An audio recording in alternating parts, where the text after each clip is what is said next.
Have you ever felt broken, maybe physically, spiritually, or emotionally? Well, today's name of God is your name. And this name of God today is Jehovah Rapha, the Lord who heals. So I want to share with you in Exodus chapter 15, this amazing verse. But before we go there, you need to know context from chapter 14. So we back up, right? As students of the word, we back up to find context because context determines meaning.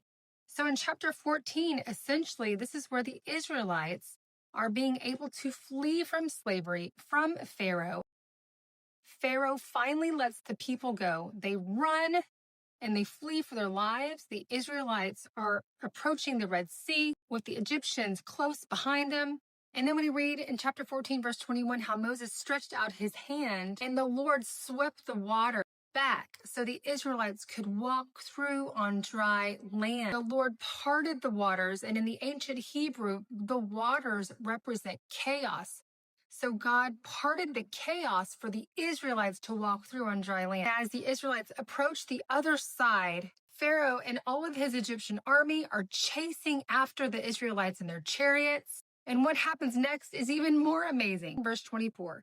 So it happened at early morning watch before dawn that the Lord looked down on the army of Egyptians through the pillar of fire and cloud and put them in a state of confusion. He made the chariot wheels hard to turn and the chariots difficult to drive. And the Lord tells Moses to stretch out his hand again over the sea so that the waters come back over the Egyptians and wash them away, never to be seen again. So that's what happens in chapter 14.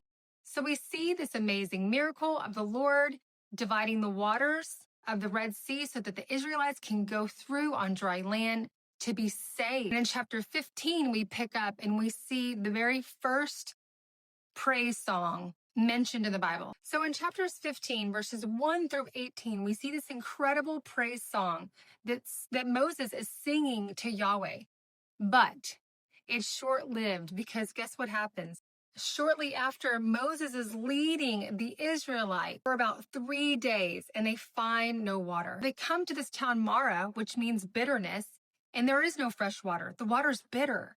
So Moses cries out and says, "What are we going to do, Lord?" And in verse 25, it says this. Then he, Moses, cried out to the Lord, and the Lord showed him a tree, which he threw into the waters, and the water became sweet. Then the Lord made a statute and an ordinance for them, and he tested them.